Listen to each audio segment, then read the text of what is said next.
주님의 평화가 여러분 심령과 가정에 함께하기를 축복합니다.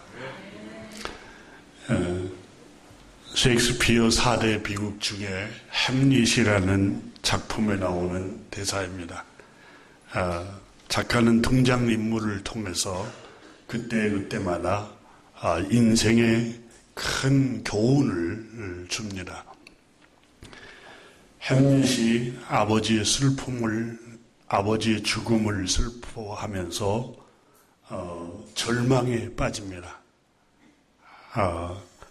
아버지를 잃고 난 이 슬픔에 헤어나지를 못하고 있습니다. 우울함과 슬픔과 절망 속에서 일어서지를 못하고 있어요. 다를 슬퍼하면서 우울하게 살아갑니다. 그때 숙부인 작은 아버지가 햄릿에게 말을 합니다. 물론 이 셰익스피어라는 작가가 이 인물들을 통해서 인생이 얼마나 허무한가를 또 교훈하고 또 어떻게 살아가야 할 것인가를 이 인물을 통해서 교훈을 하고 있습니다. 그때에 햄릿에게 말합니다. 부왕의 죽음을 그토록 애도하다니 참으로 가상하구나. 하지만 생각해 보아라.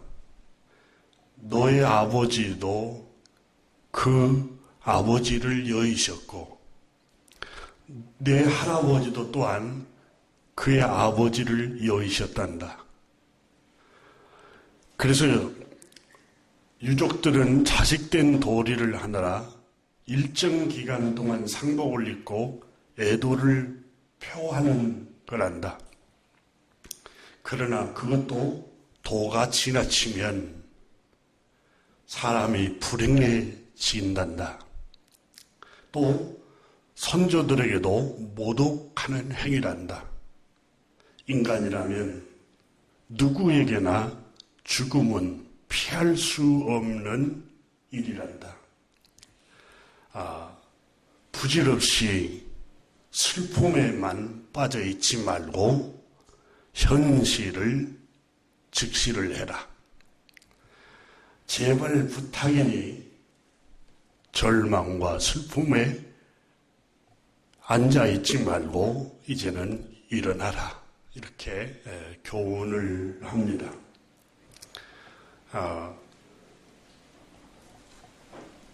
교우 여러분, 사람이 세상을 살아가면서 내가 할 수 없는 일이 있고 내가 할 의지만 가지면 할 수 있는 일이 있습니다. 그런데 대부분의 사람들이 내가 할 수 없는 것들을 의지를 갖고도 내가 할 수 없는 일들 때문에 번민하고 고민하는 경우들이 허다합니다.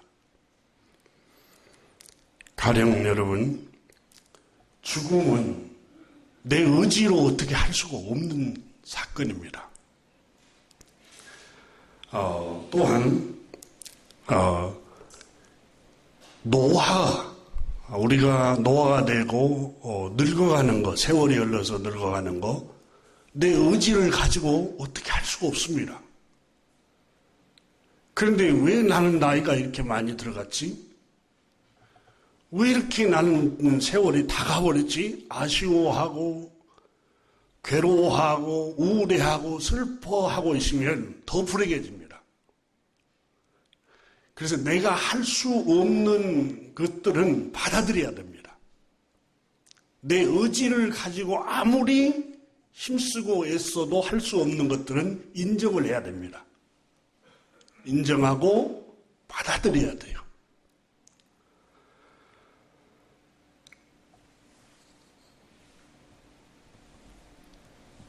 세월도 여러분 흘러가는 거, 이것도 인정을 해야 됩니다, 여러분.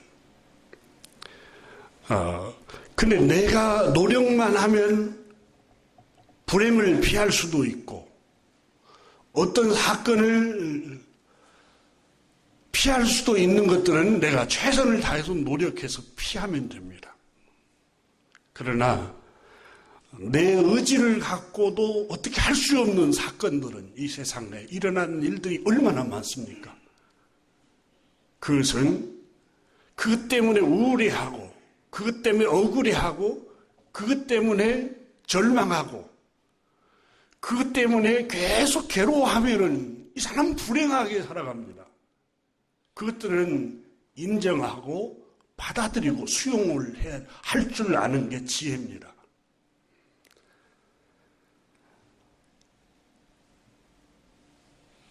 죽음도 여러분, 우리 아버지의 아버지도 세상을 별세하셨고 그 아버지도 별세하셨고 인간의 죽음은 하나님께서 인류의 죄값으로 선고한 심판입니다.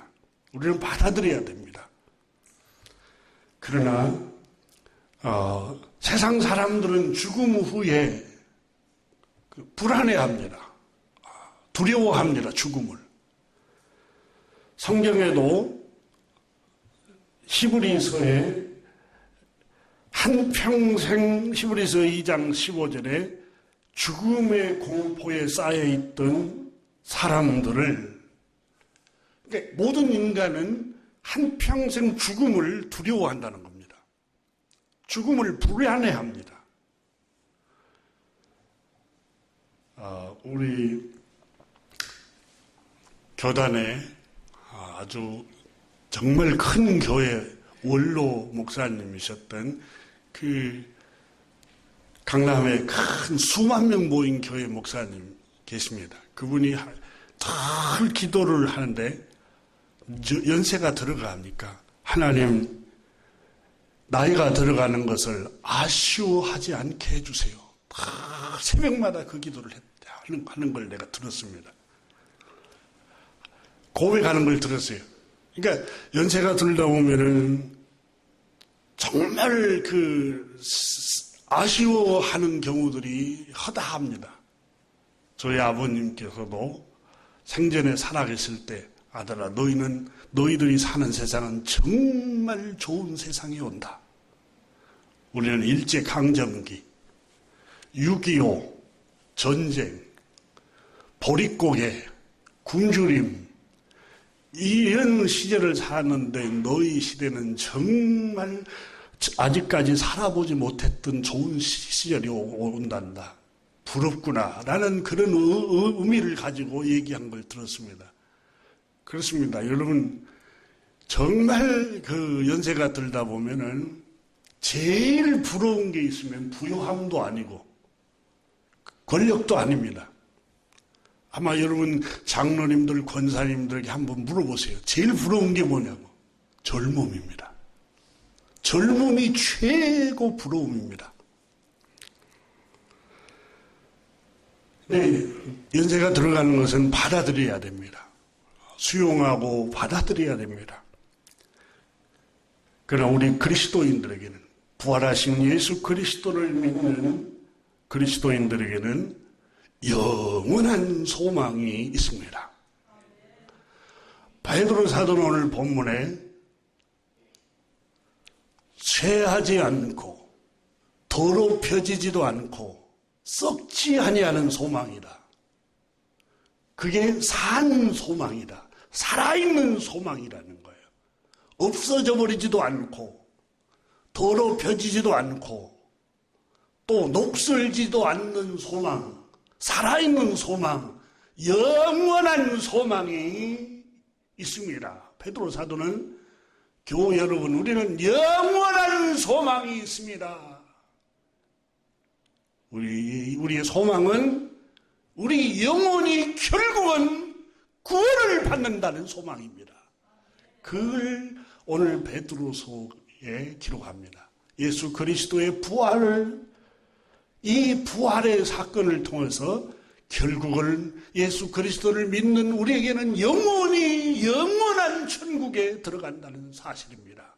라고 바울 선생은, 베드로 사도는 오늘 본문에 말씀을 하고 있습니다.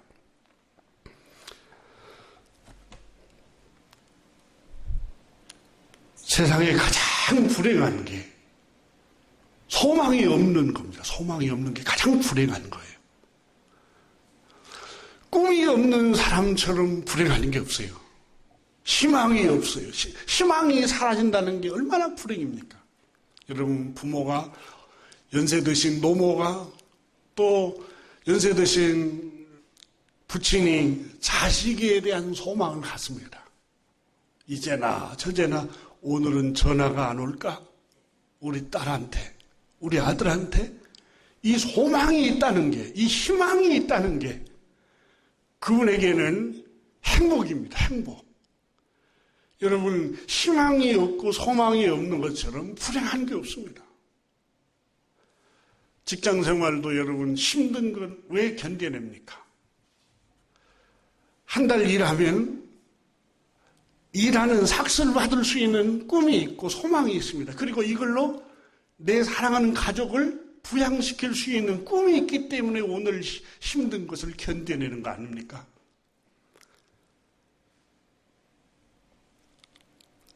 성경에 보면은 요셉이라는 청년 창세기에 10대의 꿈을 꿉니다. 17살에 꿈과 희망을 가지고 그 희망과 꿈이 형들이 외국의 노예로 팔아도 그 희망과 꿈꾸기 때문에 그 노예 생활을 참아냅니다. 창세기에 야곱이라는 사람이 나옵니다. 삼촌 라반이 노예처럼 부려먹습니다. 밤에는 잠잘 수 있는 시간도 안 주고 낮에는 떼약 밑에서 양떼를 치느라 노예처럼 일을 하는데 그에게는 꿈이 있었습니다. 사랑하는 라헬이라는 처녀를 사랑했습니다. 그래서 창세기가 뭐라고 기록하냐면 라헬을 사랑하는 그 희망, 그 꿈, 그 소망 때문에 7년을 수일처럼 여겼더라 그랬어요. 7년이 얼마나 깁니까? 그런데 사랑하는 사람에 대한 꿈을 꾸니까 금방 세월이 지나가 버리더라는 거예요. 여러분, 왜 세월이 길게 느껴집니까? 희망이 없기 때문에 그렇습니다. 꿈이 있고 희망이 있으면 오늘을 즐겁게 살아갈 수 있습니다. 모세는 바로의 궁에서 여러분 왕자로 살았으면 편할 텐데 왜 하나님의 백성들과 고난받기를 좋아했을까요? 더 큰 하늘의 더 큰 상을 바라봄이라고 해서 하나님 나라의 꿈, 하나님 나라의 상을 바라봤기 때문에 모세는 광야에 40년 동안 고난을 참아냅니다. 돌로 쳐 죽임을 당할 위기를 처하고 백성들의 원성을 사고 원망과 불평을 해도 하나님 나라에 대한 꿈을 꾸면서 그걸 참아냅니다. 겨우 여러분, 희망과 꿈이 있으면 우리가 즐겁게 살아갈 수가 있습니다. 노화가 되고 노년이 될지라도 마음의 꿈과 희망을 가져야 됩니다. 우리가 피부는 연세가 들어가면 세포가 노화가 되어서 늙고 쭈글쭈글해지지만 마음은 똑같아요. 청년기하고 똑같아요. 그게 뭡니까? 영혼은 늙지 않는다는 거예요. 영혼은. 우리 영혼은 똑같다는 거예요. 영혼은. 베드로 사도는 오늘 본문 베드로전서 1장 3절에 우리 주 예수 그리스도 아버지 하나님을 찬송하리로다. 찬송할 수밖에 없습니다. 그 많으신 긍휼대로 예수 그리스도를 죽은 자 가운데 부활하심으로 말미암아 우리에게 산 소망을 주었습니다. 살아있는 소망을 하나님이 우리에게 예수 그리스도를 통해서 주셨습니다. 이렇게 말씀하고 있습니다. 우리의 소망은 썩지 않고 더럽히지 않고 쇠하지 아니하는 기업의 소망입니다. 이 기업은 너희를 위하여 하늘에 간직한 천국에 대한 소망입니다. 너희는 말세에 나타내기로 예비하신 구원을 얻게 하여 믿음으로 말미암아 하나님의 능력으로 보호하심을 받았느니라. 너희가 이 세상에 살면서 여러 가지 시험으로 근심하고 살 수밖에 없지만 오히려 크게 기뻐할 것이다. 왜냐하면 9절에 보면은 믿음의 결국은 곧 영원히 구원받습니다. 우리 영원히 구원을 받는다는 겁니다. 요한계시록에 보면 20장 이하에 보면은 죽은 자들이 영원히 하나님 보좌 앞에 다 서서 심판을 받고 구원을 받는다고 기록되고 있습니다. 우리의 육체는 후패하고 육체는 여러분 노화가 되고 육체는 우리가 점점 힘을 잃게 되지만 우리의 영혼은 그대로입니다. 하나님 앞에 영원한 천국의 소망을 두고 살아갈 때 우리는 오늘 즐겁게 살 수 있습니다. 생각해 보십시오. 예수님이 십자가에 못 박아 죽임을 당할 때에 오른편 강도가 당신의 나라에서 나를 기억하옵소서라고 할 때 주님이 뭐라고 말씀했습니까? 오늘 내가 낙원에 있으리라. 낙원에 있으면 육체는 죽지만 너의 영혼은 천국에 들어갈 것이다. 우리 주님이 분명히 말씀하셨습니다.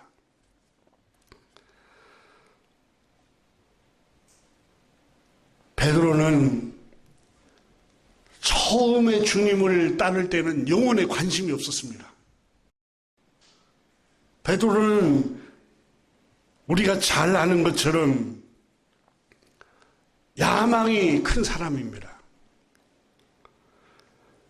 이 세상에서의 성공과 영광을 추구한 사람입니다. 마가복음 10장 40절 이하를 보면은 세베대의 두 아들 야고보와 요한이 이렇게 예수님께 말씀을 합니다.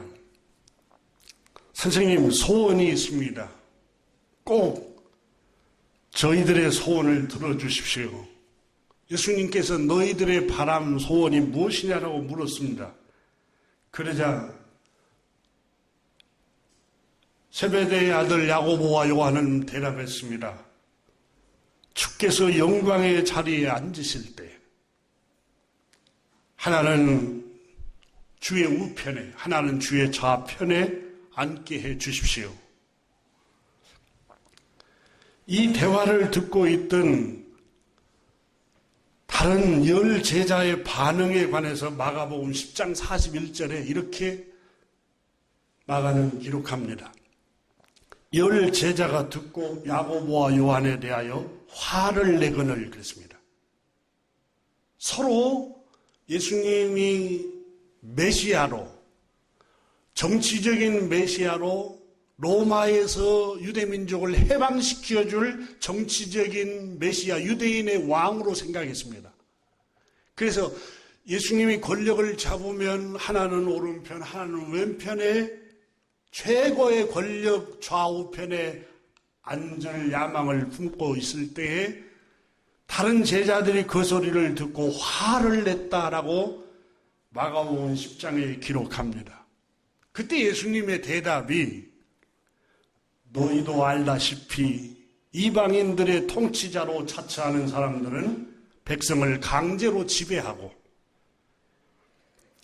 또 고관들은 권세를 부리고 힘으로 백성을 내리누르고 세도를 자랑하지만 그러나 너희는 그래서는 안 된다. 너희 중에 누구든지 높은 사람이 되고자 하는 사람은 남을 섬기는 사람이 되어야 하고 최고 으뜸이 되고자 하는 사람은 모든 사람의 종이 되어야 하리라. 예수님이 이렇게 제자들에게 가르쳤습니다. 근데 제자들은 그때 영혼에 관심이 없습니다. 눈에 보이는 세상, 정치적인 세상에서 예수님이 유대인의 왕으로 등극할 때 하나는 우편에 하나는 좌편에 이게 관심이었습니다. 그러나 주님의 관심은 복음을 전하러 이 세상에 오셨고 복음을 통해서 인간의 영혼을 구원하려고 오신 것입니다. 인간의 생명은 70이요 강건하면 80이라고 그랬습니다. 잠깐 지나가는 나그네에 불과합니다.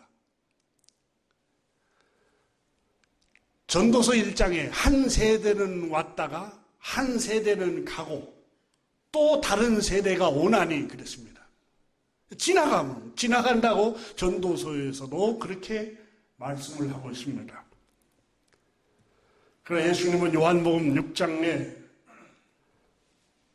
내 아버지의 뜻은 아들을 보고 믿는 자마다 영원한 생명을 얻는 것이니 그랬습니다. 영원한 생명을 얻는 게 하늘 아버지의 뜻이라고 말씀합니다. 요한복음 5장 24절 25절에 보면 내가 진실로 너에게 이르노니 내 말을 듣고 또 나 보내시는 이를 믿는 자는 영원한 생명을 얻었고 심판에 이르지 아니하나니 사망에서 생명으로 옮겼느니라. 우리의 영혼을 두고 하신 말씀입니다. 그리고 29절에 선한 일을 행하는 자는 생명의 부활로 악한 일을 행하는 자는 심판의 부활로 나오리라. 우리 주님께서는 이 세상을 다 산 후에 죽음 이후에 영원한 삶 천국의 소망을 하나님 나라에 관해서 말씀하셨습니다. 주님이 사역을 하실 때 제자들에게 말씀을 가르칠 때 계속해서 강조한 게 내가 얼마 있지 않으면 장로들과 대제사장들과 서기관들에게 많은 고난을 받고 죽임을 당하고 3일 만에 살아나야 하리라 라고 제자들이 가르쳤습니다. 제자들은 그 말씀을 이해를 못했습니다. 베드로가 주여 그리하지 마옵소서 라고 할 때 주님은 사탄아 내 뒤로 물러가라고 책망했습니다. 사도 베드로는 처음 주님을 따르었을 때 십자가의 죽음과 부활을 이해를 못했습니다. 그저 이 세상에서 영광, 주님의 좌편, 우편에 앉는 것, 그걸 사모했습니다. 그래서 주님이 십자가의 대제사장들과 장로들에게 잡혀서 허망하게 십자가에 못 박아 죽임을 당하고 만 겁니다. 성경대로 인류의 죄를 짊어지시고 예수 그리스도께서는 속죄의 어린 양으로 죽임을 당하셨지만 제자들은 절망을 합니다. 그리고 다 예수님이 잡혀 죽임을 당할 때 다 흩어져 버립니다. 예수님을 사랑했던 여인들이 새벽에 향품을 가지고 예수님 시체에 바르기 위해서 무덤을 찾아갔습니다. 놀라운 광경이 일어났습니다. 누가 우리를 위해서 그 무거운 돌 입구를 열어줄고 했는데 천사가 돌문을 열어놓고 거기에 무덤에 이렇게 들어가는데 찬란한 신옷 입은 천사가 앉아있고 예수님의 시체는 없고 수의만 개어 있습니다. 천사가 말합니다. 산 자를 왜 죽은 자 가운데서 찾느냐?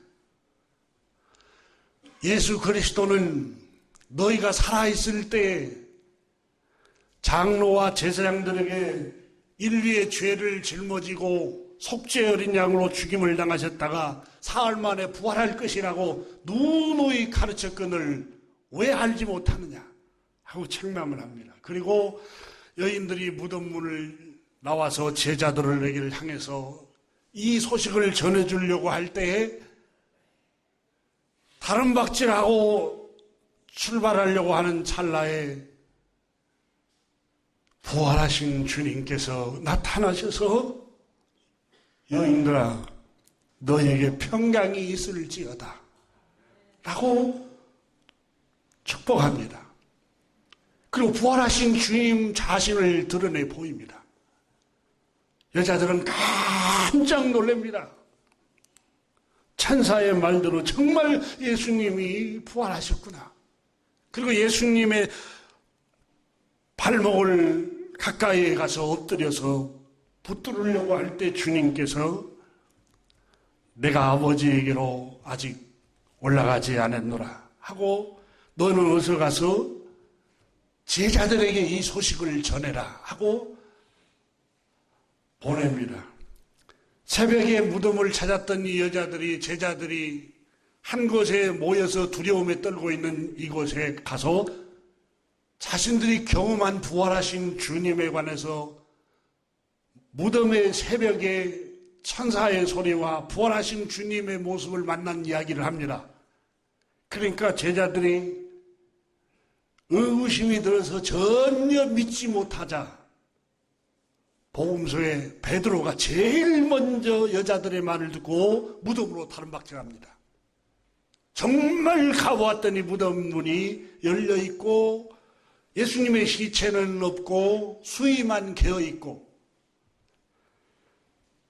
베드로는 정말 놀라서 다시 집으로 돌아왔습니다.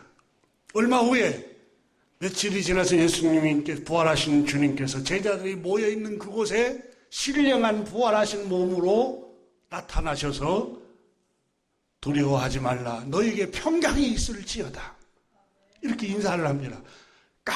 깜짝 놀랍니다. 그때 여러분 도마라는 제자는 없었습니다. 제자들이 우리가 부활하신 주님을 만났다 도마에게 얘기하자 무슨 헛소리를 하느냐 우리는 믿을 수가 없다. 그러자 다시 도마랑 같이 제자들이 모였을 때 주님이 나타나셔서 너에게 평강이 있을지어다 라고 말했습니다. 유령인 줄 알고 깜짝 놀랐습니다. 유령이 아니라고 하면서 복음서에는 생선을 한 토막 드셨다고 말합니다. 그리고 못 박힌 나의 손을 만져봐라 하고 도마에게 보여줬습니다. 너는 보고 믿느냐고 보지 않고 믿는 자가 복되도라고 주님께서 책망을 했습니다. 예수님이 부활하셨다는 소식을 여자들의 소식을 듣고 또 신령한 걸 경험을 했지만 깨닫지 못하고 엠마오로 내려가는 두 제자가 절망과 슬픔에 빠져서 예수님이 십자가에 못 박아 죽임을 당하고 이제 끝나버렸다는 소식을 접하고 그러나 우리 중에 어떤 여자들이 새벽에 갔는데 부활하셨다는 소식을 천사들이 전해주고 자기도 경험했다는데 우리는 믿을 수가 없다. 그래서 절망해서 엠마오로 내려가고 있는데 두 사람이 슬픈 기색을 띠면서 우울증에 빠져서 슬픔 속에서 지나가고 있는데 너희가 내려가면서 무슨 얘기를 주고받느냐라고 누군가가 말을 건네옵니다. 아, 여보시오. 요 며칠 전에 예루살렘에서 일어난 사건을 당신이 모른단 말이오. 근데 부활하신 주님께서 슬픔과 절망에 빠진 이 두 제자가 엠마오로 내려가고 있는 가운데에 함께 동행하고 계셨던 겁니다. 그런데 그걸 깨닫지 못하고 슬퍼하고 있는데 주님께서 율법서와 시편, 예언서의 성경을 구절구절 다 대면서 예수님께서 왜 십자가에 못 박아 죽임을 당하고 사흘 만에 부활하셨던가를 설명을 합니다. 그때 이 두 제자가 가슴이 뜨거워집니다. 그리고 집에 도착할 무렵에 해가 뉘웃뉘웃 지어서 여보시오 우리 집에 가서 저녁 식사나 먹고 가시오 하고, 그래 그 가서 저녁 식사하는 동안에 그들의 눈이 밝아지는데 부활하신 주님이 그 앞에 계시는 거예요. 부활하신 주님께서 또 신령한 모습으로 그들에게 나타나셨다가 다시 떠나십니다. 사라집니다. 그 이후로 이 두 제자가 다시 예루살렘으로 와서 부활하신 주님을 만났다고 소식을 전합니다. 우리도 눈이 어두워서 알지 못했는데, 그러나 베드로는 이 소식을 여자들에게, 엠마오로 내려간 두 제자에게 다 들었지만 또 신령한 모습으로 나타나신 주님을 몇 번 경험했지만 또 의심을 해서 디베랴 바닷가로 내려가 버립니다. 그래 디베랴 바닷가로 내려가서 고기를 잡고 실패하고 있을 때 부활하신 주님께서 그 디베랴 바닷가로 찾아오십니다. 배반한 베드로에게. 베드로가 너무너무 깜짝 놀라서 어찌 할 줄을 모릅니다. 부활하신 주님께서 시몬의 아들, 요한의 아들 시몬아 하고 부르십니다.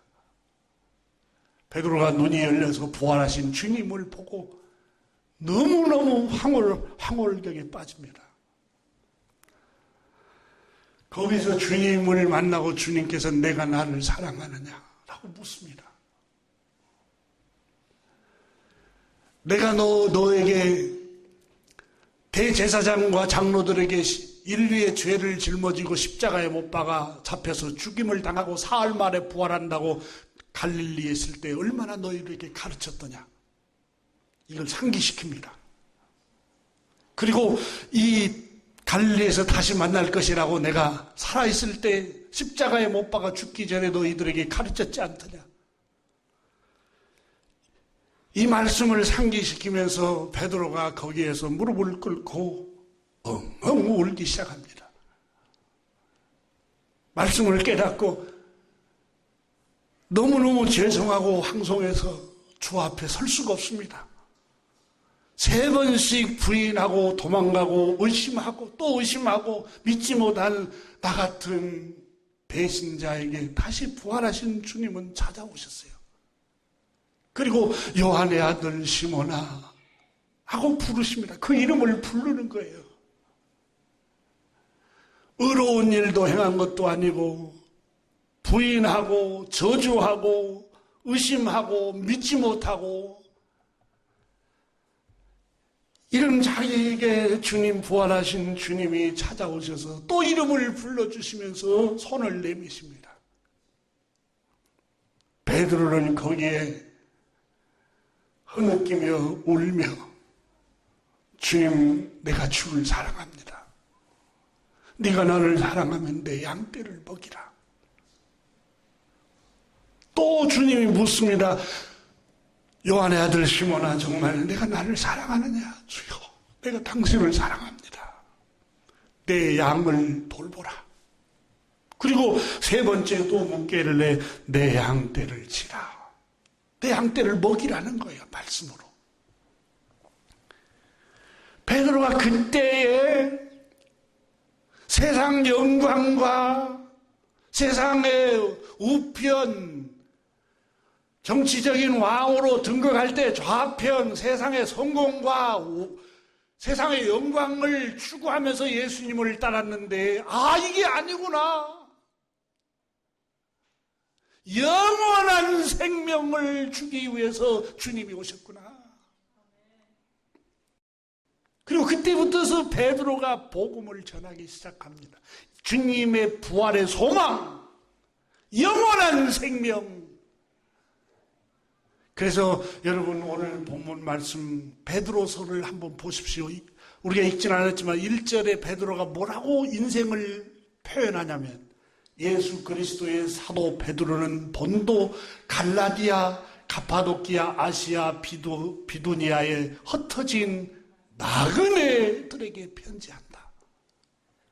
이 세상은 나그네 일 나는 다만 나그네. 이 의미입니다. 잠깐 머물다가 70년 80년 되면 나그네처럼 떠나가야 할 인생을 가리켜서 사도 베드로는 말씀합니다. 그러면서 우리 주 예수 그리스도의 아버지 하나님을 찬송할지어다. 왜 그렇습니까? 예수 그리스도를 죽은 자 가운데서 부활하게 하심으로 말미암아 우리에게 영원한 소망, 쇠하지 않고 더럽히지 않고 썩지 아니하는, 사라지지 아니하는 영원한 소망을 주셨습니다. 그 소망이 뭔 줄 압니까? 우리의 영혼이 구원을 받는다는 사실입니다. 이 소식을 베드로 사도가 전하고 있는 것입니다. 사랑하는 교우 여러분, 우리의 젊음이 아직 젊다 할지라도 인생은 지나갑니다. 나그네처럼 금방금방 세월이 지나갑니다. 이 세상에 머물 날은 70이요 강건하면 80년, 평균 80년 정도 머물고 세상을 떠납니다. 예외가 없습니다. 나그네 인생입니다. 우리 주님이 이 세상에 오신 것은 우리의 영혼을 구원하기 위해서 오신 겁니다. 영혼은 늙지 않습니다. 영혼은 쇠하지도 않습니다. 여러분, 어린 시절이나 청년기나 중년기나 노년기나 여러분 마음 똑같잖아요. 똑같습니다. 오늘 사도 베드로는 말합니다. 우리를 거듭나게 하사, 여러분, 거듭남은 예수 그리스도를 믿는 게 거듭남입니다. 거듭나게 하사 우리에게 산 소망이 있게 하셨다. 여러분, 거듭나지 않는 사람은 소망이 뭡니까? 이 세상 영광입니다. 이 세상 재물입니다. 이 세상 향락입니다. 이 세상 권력입니다. 눈에 보이는 것들이 이 세상의 소망입니다. 거듭난 사람의 소망이 뭡니까? 영원한 생명입니다. 보십시오. 고린도전서 15장을 한번 열어보십시오.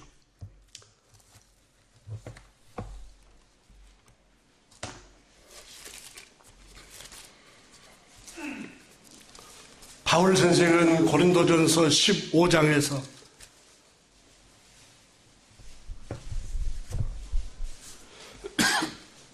우리에게 이렇게 말씀합니다.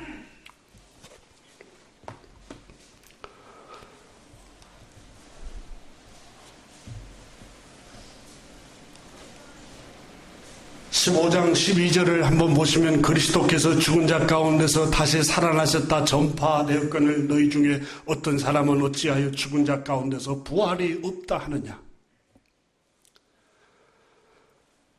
만일 부활이, 죽은 자 가운데 부활이 없으면 그리스도도 다시 살아나지 못하였으리라.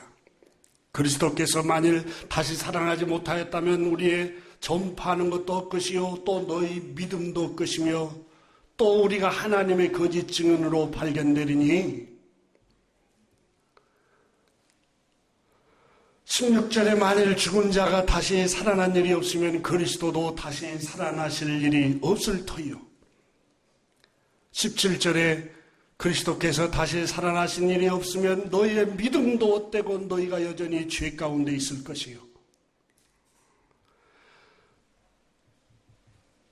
먼저 죽은 자를 잠자는 자로 표현했는데 18절에 또한 그리스도 안에서 예수님을 믿고 먼저 잠자는 자들도 망하였으니, 만일 그리스도 안에서 우리가 바라는 것이 다만 이 세상 삶뿐이면 모든 사람 가운데 우리가 더욱 불쌍한 자이리라.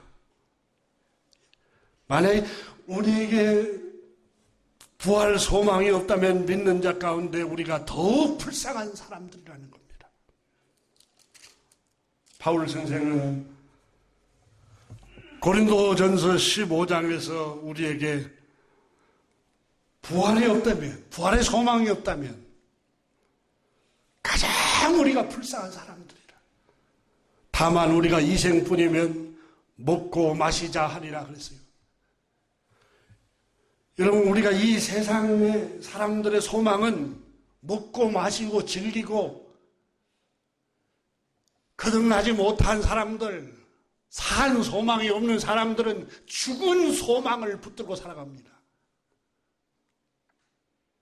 이 세상에서 부자가 되고, 이 세상에서 권세를 잡고, 이 세상에서 유명해지고, 이 세상에서 영광을 얻고, 이 세상에서 높은 자리를 차지하고 유명한 사람이 되는 거, 70년, 80년 동안 살아가는 동안 거듭나지 못한 사람들의 소망은 바로 이 세상의 소망, 그것들입니다. 그러나 거듭난 사람들의 소망은 영원한 소망, 쇠하지 않고 더럽혀지지 않고 썩지 아니하는, 영원히 없어지지 않고 불멸할 우리의 영원히 구원을 받는 소망입니다. 바울 선생은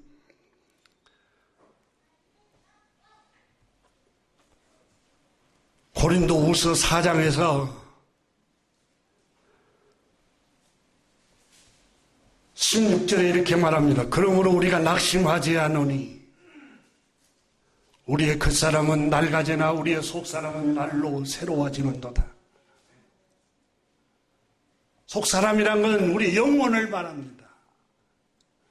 겉사람은 낡아진다는 말은 노화가 진행이 되어서 점점 피부도 쭈글쭈글해지고 연세가 들어가고, 바울 선생은 장수였습니다. 노인 될 때까지 살았던 분입니다. 그러니까 그 사람은 우리가 낡아져가요. 겉모습을 보면은 검은 머리가 이제 백발이 돼가고 점점 노쇠해가고, 그럴 때마다 여러분, 연세가 드셔간 분들은 절망하는 생각이 듭니다. 우울한 생각이 듭니다. 그거를 보면서 내가 언제 이럴 때가 이렇게 됐지? 언제 이렇게 세월이 지나버렸지? 그리고 젊은 사람들을 보면은 부러워합니다. 그러나 바울 선생은 거듭난 사람은 그러므로 우리가 낙심하지 아니하노니, 우울하지 아니하노니, 절망하지 아니하노니, 낙담하지 아니하노니. 왜? 우리는 겉사람은 보잘것없이 노화가 됐지만 우리의 영혼은 새로워지는도다. 바울 선생은 그렇게 고백합니다. 그러면서 17절에서, 고린도후서 4장 17절에서 이 세상의 삶을 잠시 받은 환난으로 표현합니다.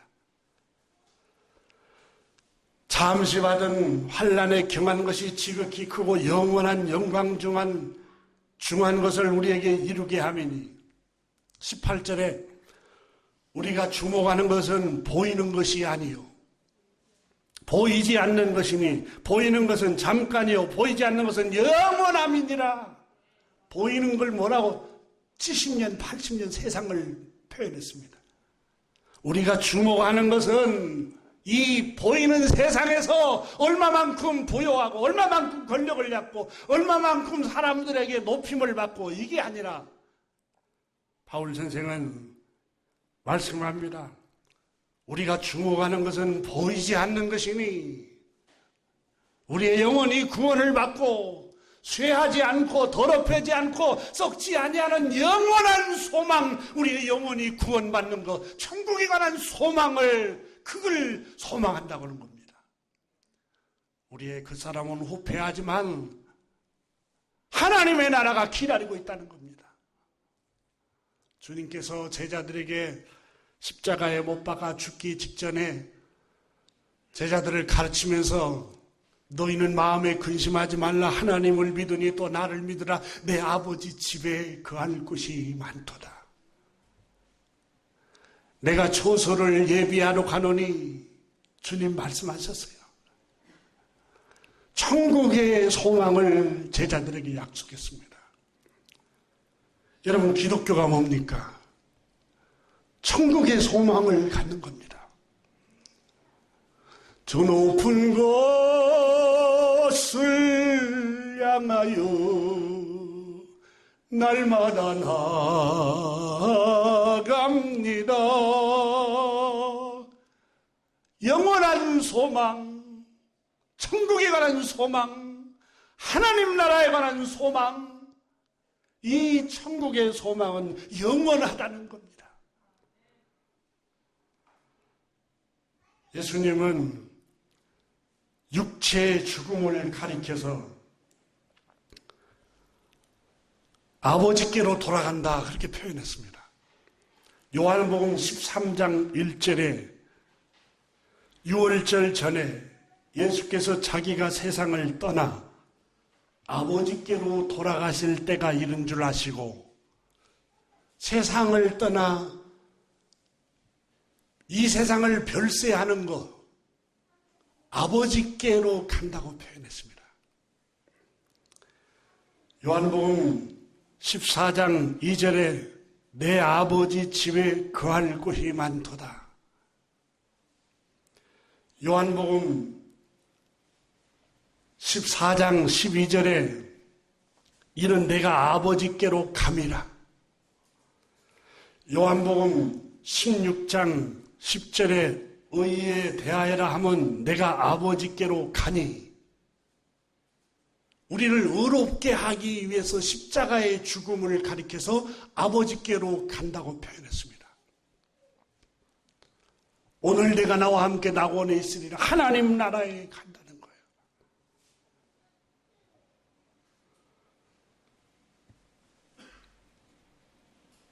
요한복음 16장 28절에는 내가 아버지에게서 와서 세상에 왔고 다시 세상을 떠나 아버지께로 가노라.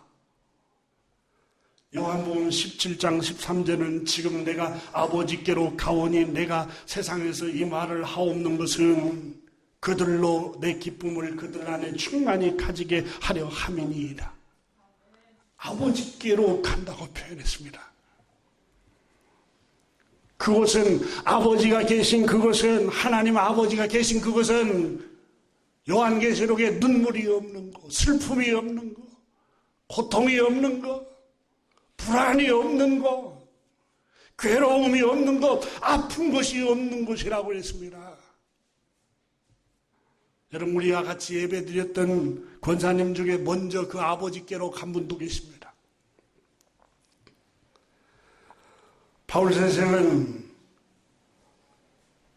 베드로 사도와 함께 만일 그리스도 안에서 우리가 바라는 것이 다만 이 세상의 삶뿐이면 모든 사람 가운데 가장 불쌍한 사람들이라 그랬습니다. 산 소망이 없는 사람들은 가장 불쌍하다는 거예요.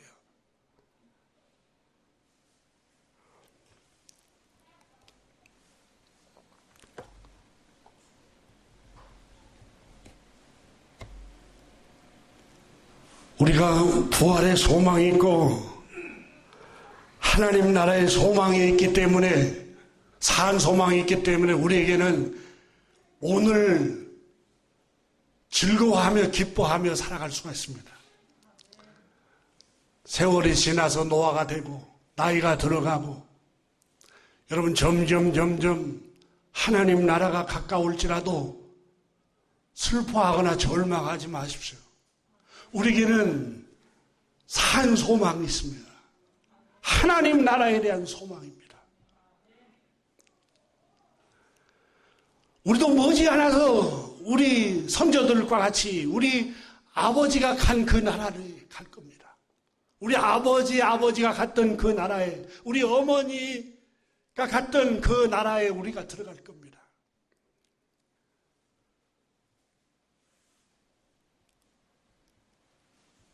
그러므로 바울 선생은 우리가 바라는 것이 이 세상의 삶뿐이면 가장 불쌍한 사람들이라. 사랑하는 교회 여러분, 우리에게는 산 소망이 있습니다. 영원히 구원을 받고 천국에 들어간다는 겁니다. 그러므로 바울 선생은 고린도 전서 15장 마지막 절에 57절 58절에 우리 주 예수 그리스도로 말미암아 우리에게 승리를 주시는 하나님께 감사하노니 그러므로 내 사랑하는 형제들아 경고하며 흔들리지 말라. 부활의 소망이 있습니다. 데살로니가전서 4장 13절에는 바울 선생이 데살로니가 교회 성도들에게 형제들아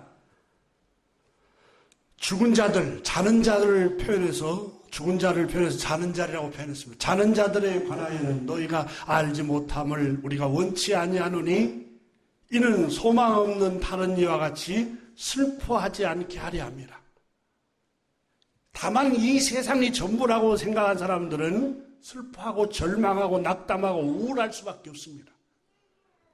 그러나 우리에게는 산 소망이 있습니다. 영원한 천국이 있습니다. 하나님 나라가 있습니다. 그러므로 바울 선생은 데살로니가 4장에 이와 같이 영원한 소망, 산 소망이 있는 것으로 서로 위로하라고 말씀했습니다. 주님 말씀하셨습니다. 나는 부활이요 생명이니 나를 믿는 자는 죽어도 살고 우리 영원히 살 것입니다. 기도하겠습니다.